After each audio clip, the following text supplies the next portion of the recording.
I think more shock and dauntingness was more the feeling I felt. But it was, the thing is, it's... Prince William had expected questions, hesitation, perhaps even a flash of teenage frustration. He had not expected an empty chair. Inside a private Windsor dining room prepared for one of the most important conversations of Prince George's young life, the future king waited beside an untouched place setting. Then came the message that changed the evening completely. George would not attend the private coronation briefing dinner, and his refusal was deliberate. Before we go deeper into what this really means for the royal family, make sure to subscribe so you don't miss a single update. William stood beside the vacant chair, one hand locked around its back, as an aide delivered the refusal in a whisper. The dinner had been arranged as George's first coronation briefing, a private conversation explaining the duties, sacrifices, and ceremonies that would one day come with inheriting the crown. A coronation briefing is the confidential preparation given to a future monarch about the responsibilities surrounding accession and crowning. Yet this evening was meant to be more than instruction. It was supposed to be a father opening a door for his son before the institution opened it without mercy. George had understood the invitation differently. Alone elsewhere in Windsor, he placed the handwritten card face down and refused to move. He was not carelessly rejecting duty. He felt frightened that every discussion about his future began with decisions already made. Public appearances, rehearsed greetings, and controlled ceremonies had once seemed distant. Now they formed a path narrowing around him, and the boy feared entering that room would mean surrendering the right to question where it led. The aide swallowed before repeating George's words. He would not attend another conversation in which his entire life had been decided before he entered the room. William's grip tightened, but the prince remained silent. He had prepared explanations about service, pressure, and royal responsibility. He had not prepared for his eldest son to reject the conversation itself. Then the messenger revealed the final sentence attached to the refusal. "I know what happened at the last briefing." William released the chair and dismissed the aide. He ordered the doors closed, leaving the untouched meal, sealed file, and George's empty place inside a silence heavier than anger. Catherine arrived moments later and stopped when she saw her husband's expression. He repeated their son's final sentence slowly. She did not ask what it meant. Her face changed because she already knew which briefing George had discovered and why it had terrified him. The empty chair had shocked William, but the secret behind George's refusal would force both parents to confront how differently their son had begun to see his royal future. Behind the refusal stood two people bound by love and separated by destiny. Prince William saw the dinner as protection, a chance to prepare his son for pressures that had once overwhelmed him. Prince George saw it as another door closing around his childhood. Neither wished to hurt the other, yet both entered the conflict carrying the same fear, that the crown might eventually demand more from their relationship than either could survive. William remained beside Catherine after the dining room doors had closed, but the silence offered no comfort. He remembered his own introduction to royal duty through guarded conversations, formal documents, and expectations delivered as facts rather than choices. The crown, meaning the system of duty, succession, and public responsibility surrounding the monarchy, had entered his childhood long before he understood its cost. He had promised himself George would receive honesty, support, and freedom. Now, his son's refusal made him fear that he had failed before the real preparation had even begun. George understood more than the adults around him realized. He had watched crowds study every expression, photographers follow every movement, and courtiers speak about his future as though it belonged to the institution already. Each ceremonial appearance pushed ordinary childhood farther away. The young prince could feel people measuring him against a role he had never requested, and the Windsor invitation seemed less like a conversation than another step toward losing control. Catherine listened as William finally admitted the refusal felt personal. He said their son had not merely declined a briefing, he had rejected the protection his father was trying to give him. The prince spoke with hurt beneath his frustration, struggling to separate wounded authority from genuine fear. She reminded him that protection could feel like pressure when the person receiving it was never asked what frightened him. George sat rigidly when Catherine entered his room without advisors, papers, or prepared language. She lowered herself beside him, and he pushed the handwritten invitation toward her. "Did I disappoint everyone?" he asked. The princess answered that disappointment and love were not the same thing, but her pause revealed how deeply the refusal had shaken the family. He then said William always spoke about responsibility before asking how he felt. Every important conversation began with what the monarchy needed and ended before anyone asked what he needed. George lowered his voice and described a conversation he had overheard between senior courtiers. They had discussed an accelerated preparation schedule, a plan to increase royal briefings, restrict future school choices, and gradually remove activities considered unsuitable for the next heir. He repeated the details carefully, explaining that the discussion had made his future sound like a timetable closing around him. Catherine felt the danger immediately. Several restrictions he mentioned had never appeared in the proposal William had approved. Someone inside the royal household had expanded the plan without his knowledge, turning a father's invitation into something far more threatening. To understand why George believed the Windsor dinner was the beginning of a trap, Catherine and William would have to return to the precise moment when his trust first began to collapse. George's refusal had not begun at the Windsor dinner. It began weeks earlier, during a ceremony that appeared flawless to everyone watching.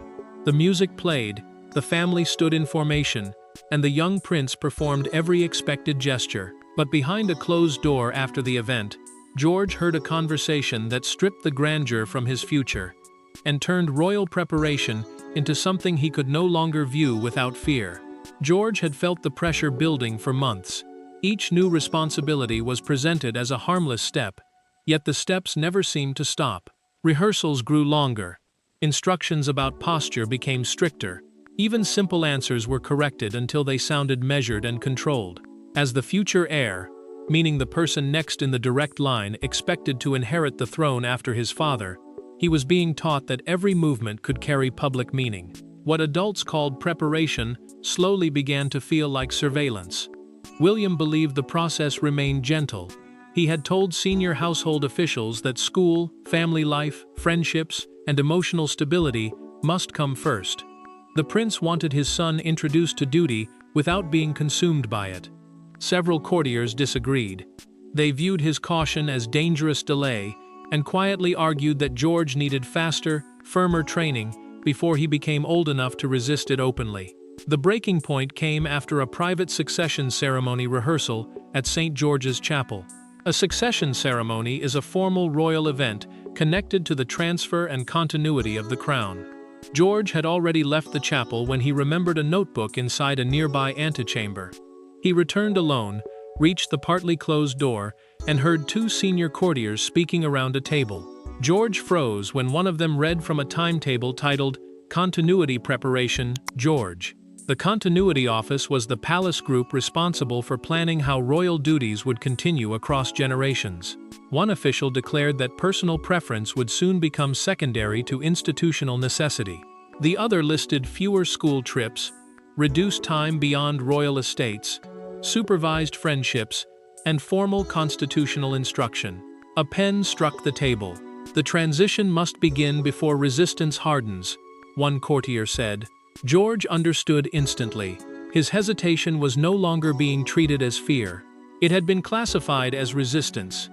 He collected the notebook without confronting them, returned to the family car, and answered William's questions with brief, polite replies.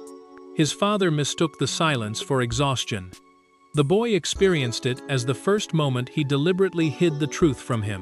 Catherine listened carefully when George later repeated the document's title during their private conversation. She recognized language linked to the old Continuity Office and immediately warned William through a documented account of what their son had described. He had approved basic educational guidance, not restrictions on friendships or schooling. Someone had attached his authority to a far broader plan. Then the Windsor invitation arrived carrying the same phrase, continuity preparation. George believed the dinner was designed to secure his obedience. He was not merely refusing his father. He was defending himself from the machinery closing around them. Now that William knew what George had heard, shock gave way to anger. But before he could challenge the officials behind the plan, he first had to face the son, who no longer trusted his invitation. The confrontation happened without courtiers, cameras, or ceremonial language. William found George in a small Windsor sitting room, still dressed for an evening he had refused to attend. For several seconds, neither spoke. Then the father placed the sealed coronation file on a table, and the son looked directly at him. What followed was not a royal briefing.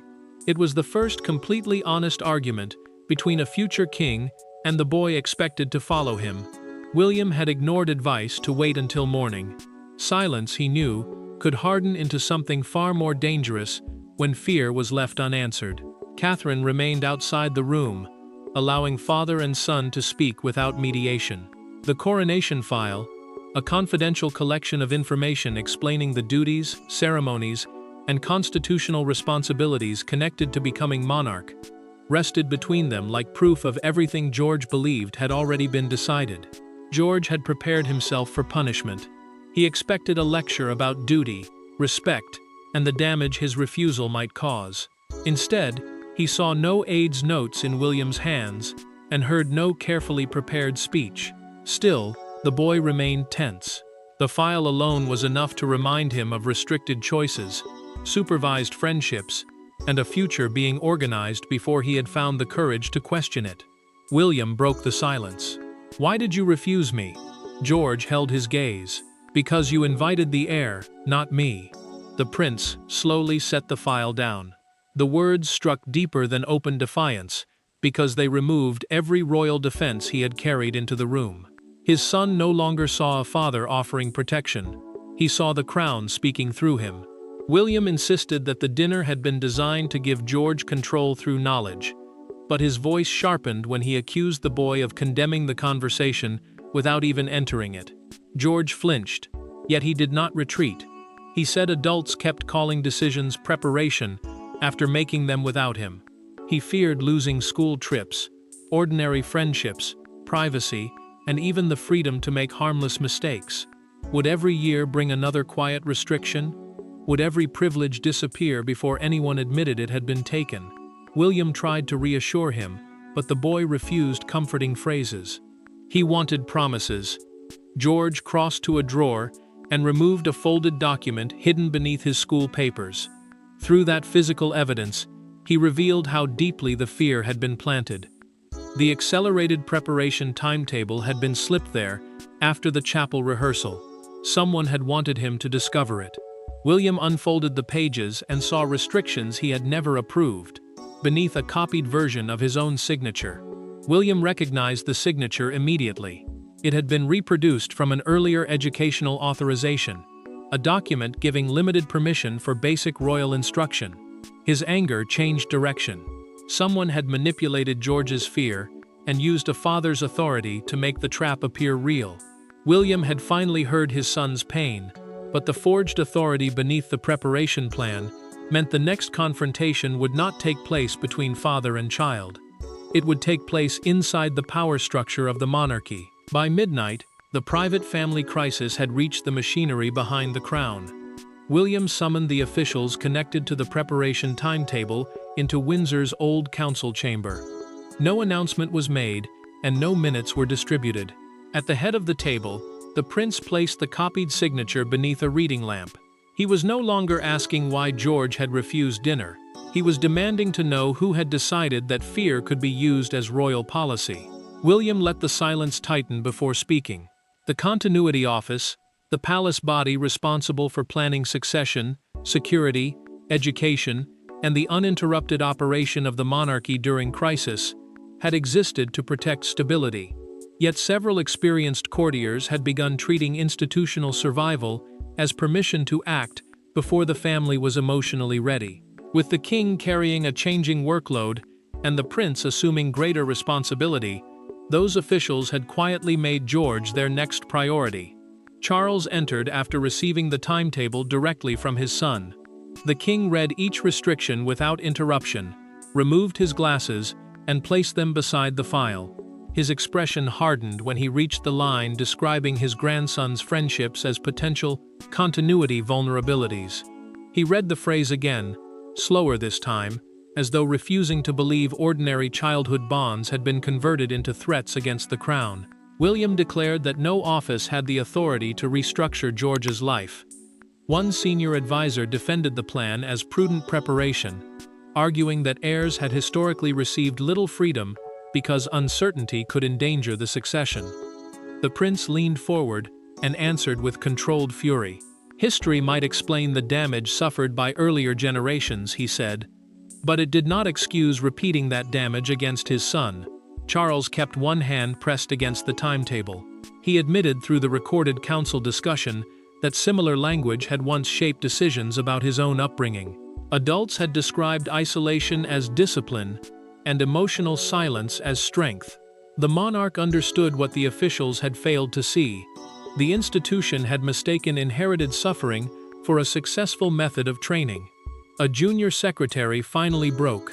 In a formal statement given inside the chamber, she confessed that the timetable had been deliberately placed beneath George's school papers. A senior official believed fear would make the boy more compliant at the Windsor dinner.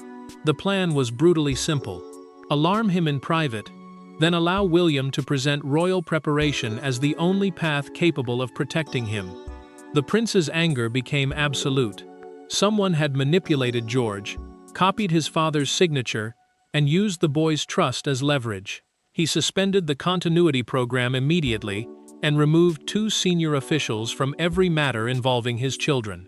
Charles supported the order without hesitation, making clear that royal stability could never depend on frightening a child into obedience. Yet the damage had already escaped the chamber.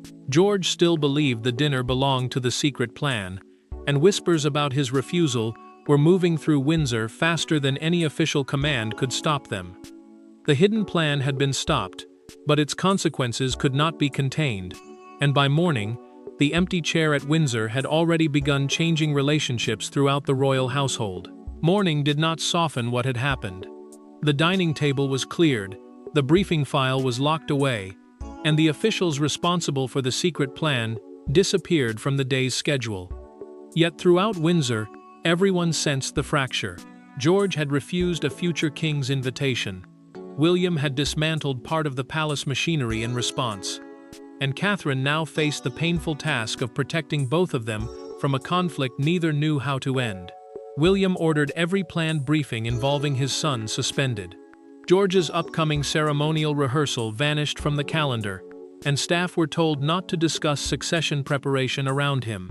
Succession preparation means the education given to an heir about future royal duties and the transfer of the crown. The orders were meant to protect the boy, but courtiers who knew nothing about the secret timetable saw only sudden cancellations, closed doors, and 2 senior officials removed overnight. Whispers moved quickly. Staff remembered the untouched place setting and the midnight council meeting. Some called George's refusal youthful defiance. Others believed the prince had reacted too fiercely by dismantling an established program. A private conflict between father and son was becoming a test of loyalty throughout the household, and every rumor pushed the family farther from controlling its own pain. Catherine entered the original dining room and found William sitting in the chair meant for George. The plates were gone, but the handwritten invitation remained in his hand.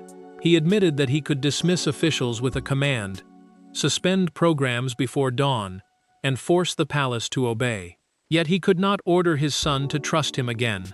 She heard guilt beneath every word and understood that his anger had finally turned inward. William blamed himself for repeating the phrase, continuity preparation, without knowing how deeply it had frightened the boy. He wondered whether his determination to protect George had made him resemble the system he despised. "You invited the heir, not me," the prince repeated quietly. The sentence had become impossible to escape. George felt the consequences differently.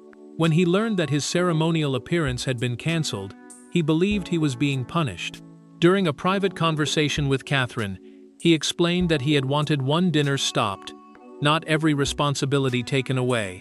The boy feared that speaking honestly had convinced his father he was too weak or unwilling to serve. She assured him that the cancellations were protection, but his uncertainty remained. The danger spread beyond Windsor by midday.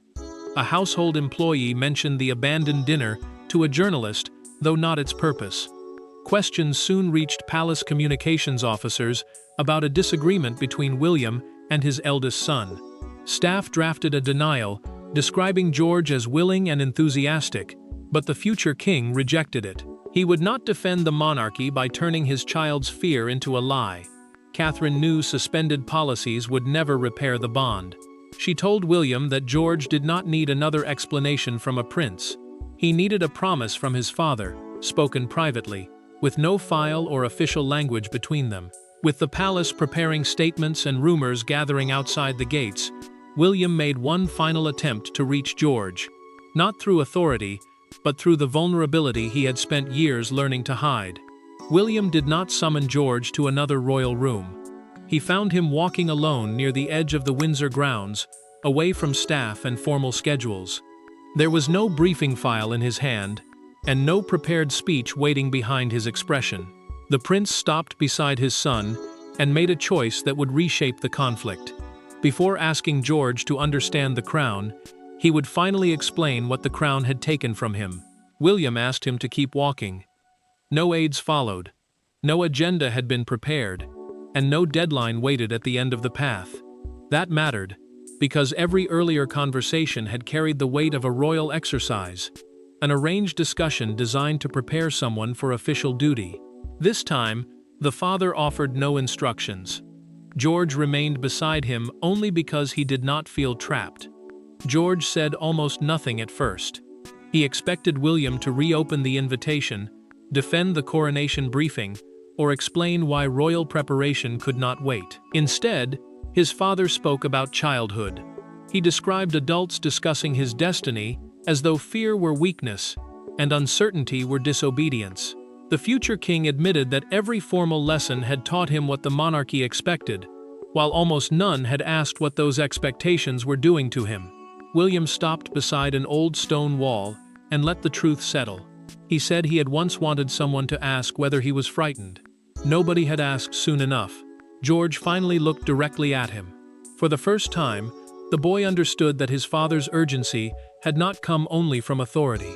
It had grown from old pain, from a fear that silence might leave his son as isolated as he had once felt. George answered through their private conversation without anger hiding his words. He did not reject his family, nor did he reject the possibility of serving one day. What he rejected was the idea that maturity meant surrendering every choice without protest. His voice softened when he admitted that part of him had wanted William to come after him. If his father came, then the relationship mattered more than the dinner he had refused. William promised that no future briefing would take place without George agreeing to its timing and purpose. Preparation would never again be used as a threat, and questions would not be treated as resistance. The prince could not erase what had happened, but he could change what happened next. George did not apologize for refusing the invitation. He apologized only for believing his father had approved the secret restrictions. George then asked whether the dinner could be arranged again without officials, a coronation timetable, or any expectation that he accept every answer. William agreed immediately. The boy said he would attend, not as an heir submitting to instruction, but as a son beginning an honest conversation with his father. Catherine met them as they returned, and understood from their faces that something had shifted. Yet beyond Windsor, the leaked refusal was already becoming a national argument about duty, childhood, and the future of royal preparation. Father and son had found a way back to each other, yet the world outside Windsor was about to transform their private conflict into a public verdict on how the crown should prepare its next generation. By the following morning, the private refusal was private no longer. Britain awoke to a story that placed a school-aged prince at the center of a national argument about inheritance, obligation, and freedom. Some saw disobedience, others saw courage. But one newspaper front page captured the emotion more powerfully than any palace statement could. A photograph of George beside William, beneath 4 words, "Let him be a son." The first reports described an unexplained cancellation of a Windsor family dinner. Within hours, the details sharpened. George had declined a private coronation briefing with his father. A coronation briefing is a confidential discussion preparing a future monarch for the duties, sacrifices, and ceremonies surrounding the crown. Commentators immediately split into opposing camps. Some called the refusal a warning about discipline. Others argued it proved royal parenting was finally becoming more emotionally aware. William refused to hide behind a convenient lie. Palace communications officials proposed saying the dinner had been postponed because of scheduling, but the prince rejected the wording. George had made an honest decision, and turning it into a harmless calendar change would erase the very courage his son had shown. The final statement called the matter a private family conversation and confirmed that his education would continue at an appropriate pace. Crowds gathered outside a Windsor newsagent around copies of the Morning Standard. The front page showed George looking toward his father during an earlier public appearance, with the headline, "Let him be a son." One elderly man touched the photograph and said the boy deserved preparation without having his childhood erased.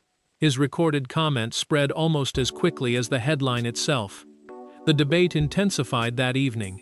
A constitutional presenter placed 2 empty chairs inside a television studio and called them symbols of competing futures. One represented inherited duty, the other represented personal consent.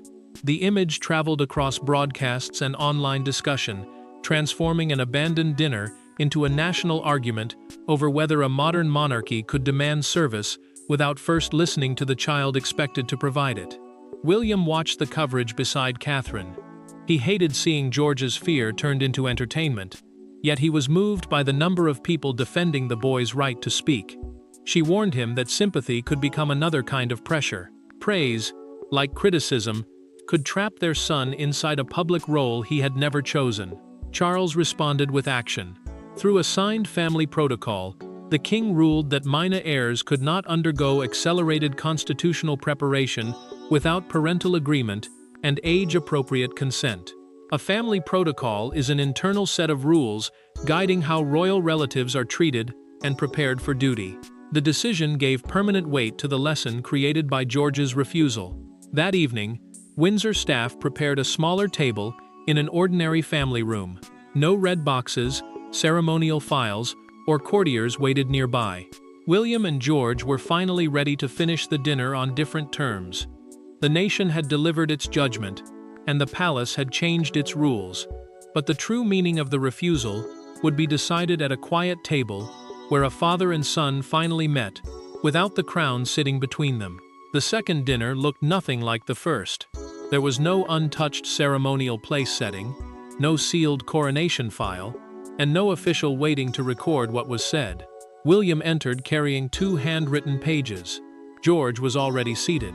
The father placed the papers face down and asked a question no royal briefing had begun with before. "What do you want to know?" In that moment, refusal stopped being a crisis and became the beginning of trust. George understood immediately that the meeting had changed. The smaller room carried none of the pressure of Windsor's formal dining chamber, and the evening no longer followed a prepared coronation briefing, a private lesson designed to explain the duties and ceremonies connected to becoming monarch. This time, the boy would choose which parts of his future he was ready to discuss, and William would listen before offering answers. Charles had already changed the rules surrounding that future. Through the revised family protocol, meaning the internal guidance controlling how young heirs would be prepared for royal duty, the king declared that compassion and preparation could no longer be treated as opposing forces. The crown would still educate those born close to the throne, but never again through secret timetables, manufactured fear, or the belief that silence meant consent. George asked the first question carefully. Would becoming king eventually mean he stopped belonging to himself? William paused because an easy answer would have betrayed everything they had learned. The prince admitted that duty would shape many choices and close certain doors. Yet he promised that responsibility should never erase identity, family, or the right to admit fear. His son deserved truth, not comforting words that would collapse later. William turned the handwritten pages over, but never read from them. He told George that his first responsibility that evening was not to train the next monarch. It was to remain worthy of his son's trust. The boy's posture relaxed, and the tension that had followed the first invitation finally loosened. For the first time, the crown was present in their conversation without controlling it. George agreed to continue his preparation in smaller stages, with the freedom to pause, question, and disagree. He accepted that royal duty formed part of his future, but he no longer saw royal education as a punishment waiting to consume his childhood. William accepted those terms without resistance. Catherine received equal authority over the emotional and educational impact of every future briefing. The officials who had manipulated the timetable were permanently excluded from all work involving the Wales children, and their accelerated plan was formally abandoned. George's refusal had not weakened the monarchy.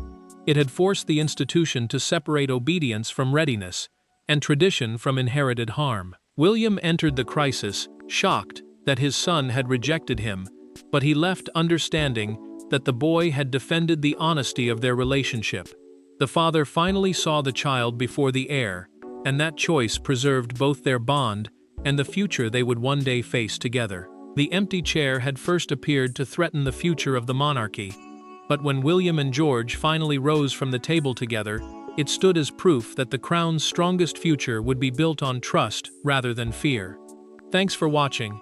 Please don't forget to like and subscribe, and we will see you in next one.